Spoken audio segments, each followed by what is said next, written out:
I'm Debra Weller, Storyteller. I'm so excited to be visiting you again to share with you some of my favorite stories on your special teach-in day. I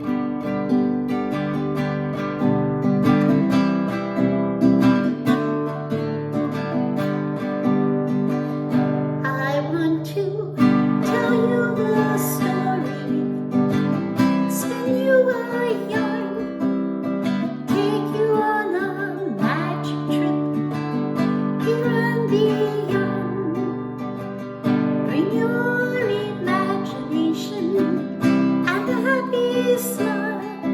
Please gather round, sing along, listen for a while. Well, what helped me to learn how to be a storyteller? I started when I was a young girl. Sometimes I was a little bit naughty and I got sent to my room and I told my mama, I like to go to my room. But Mama wasn't always pleased with that. But when I got in my room, I played with my dolls and my tea sets. I would draw pictures and I'd make stories. As I went through school, I learned that I could tell stories to my friends. Sometimes I would tell them in back of class. Teacher didn't always like that. But later on, I discovered being a storyteller and coming out and visiting with children and their families, and in my own classroom, because I'm a kindergarten teacher, I use stories all the time. So today, I have a story for you. Let me put my guitar down. The story I want to tell you is one of my favorites from Puerto Rico. It is called Ticky, Picky, Boom, Boom. There is a part for you in the story. I want you to say this in your teeny tiny voice, because storytellers use lots of voices. Ticky, picky, boom, boom. Ticky, picky, boom, boom. Now you try it. Ticky, picky, boom, boom. Ticky, picky, boom, boom. I know exactly about this story, so let's get it started.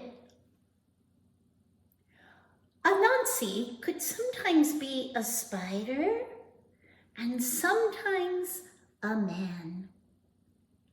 On this day, Anansi chose to be a man, and he set about walking down through the village.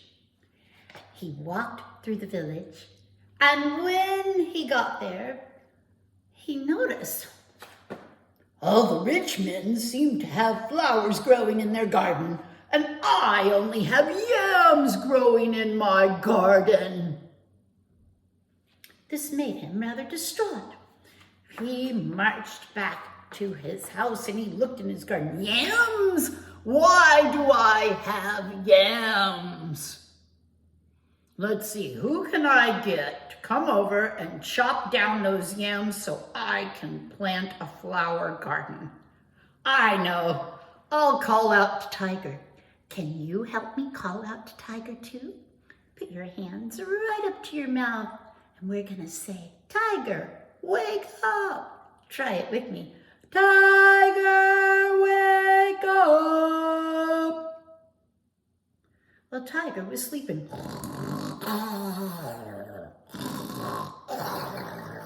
And he didn't hear because of his snoring. So Anansi called out again, Tiger, wake up! What do you want, Anansi? I need you to come over to my garden and cut down all the yams. You can keep the yams you cut down. Okay, I'll bring my machete.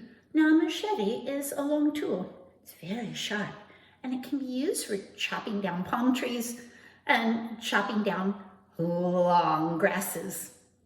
So, Tiger put his machete onto his back in a little pouch, and he went on down the road, right to Anansi's back garden. He went in and he saw the yams all growing on the vines.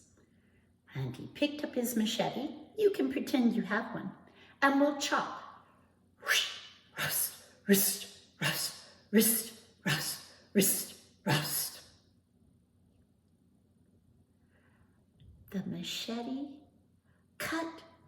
Whoa, but wait a minute. The longer I chop, the deeper those yams seem to grow. So he chopped faster. Rust, rust, rust, rust, rust, rust, rust, rust. And they were growing deeper. He tried again. Rust, rust, rust, rust, rust, rust. And they grew so deep. He got really angry and he chopped very fast. Rust, rust, rust, rust, rust, rust. And now the yams were finally in pieces all over the garden. Oh, Anansi, you tricked me. And he stomped off down the path. But behind him, he could hear a crackling sound. Tiger jumped and the yams jumped. Tiger leaped and the yams leaped. Tiger ran and the yams ran. And Tiger ran and ran and ran until he came to Brother Dog. Brother Dog, you have to save me. You have to save me. The yams are coming. The yams are coming. And Brother Dog said, Anansi, why don't you hide behind the woodpile? Oh, thank you. He hid behind the woodpile and Brother Dog said, don't say a word. Down the road came the yams. This is where you get help. Ticky, picky, boom, boom. Ticky, picky, boom, boom. Ticky, picky, boom, boom, boof. Brother Dog, have you seen Tiger? Oh, no, I haven't seen him at all. Not at all. Not at all. But behind the woodpile, Tiger started shivering and shaking, and he said, don't tell where I am. Brother Dog put his tail between his legs and ran off as fast as he could. And Brother Dog ran and ran. And Tiger was left with the yams. Tiger jumped and the yams jumped.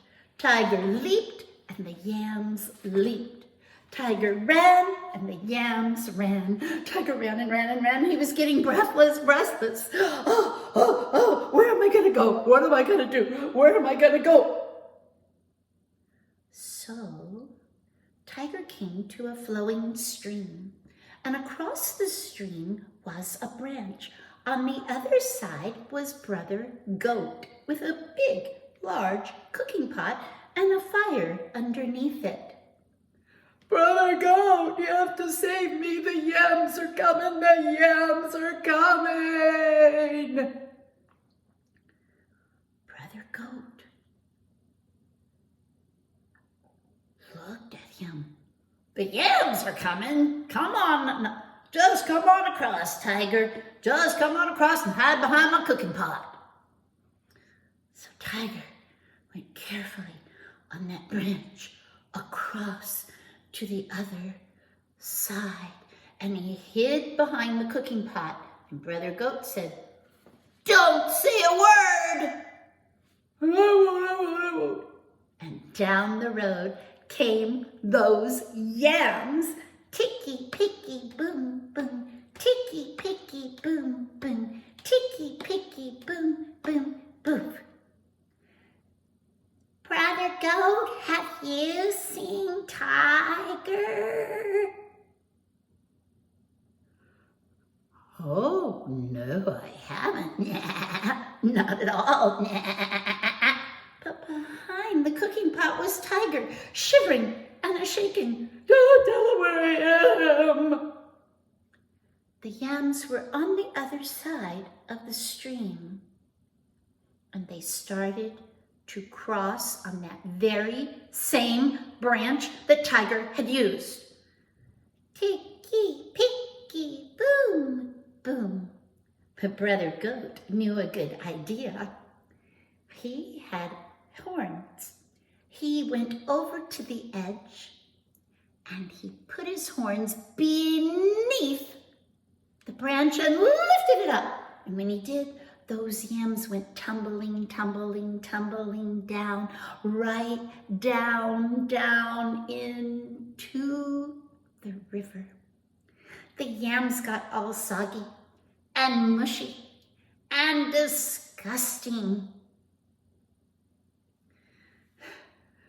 But Brother Goat knew a good thing. He said, Tiger, get that cooking sack over there. Come on down. We're going to harvest some yams.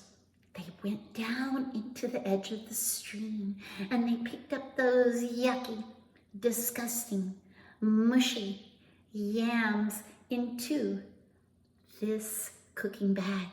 They brought it back and dumped them into the cooking pot and added some spices and stirred it up, and soon it was a wonderful smell of yam stew. When it was ready, Brother Goat ladled it into the bowls, and Brother Tiger lapped it up, and Brother Goat ate his too, and their bellies were bulging with yam stew. But from that time to this very one, whenever Tiger walks along the forest path, if he hears a crackling beside him, he stops to check. Could it be? Ticky, picky, boom, boom. Ticky, picky, boom, boom. Ticky, picky, boom, boom, boof. And that is the story from Puerto Rico called Ticky, Picky, Boom, Boom. I hope you'll try to tell that story to your family when you go home today.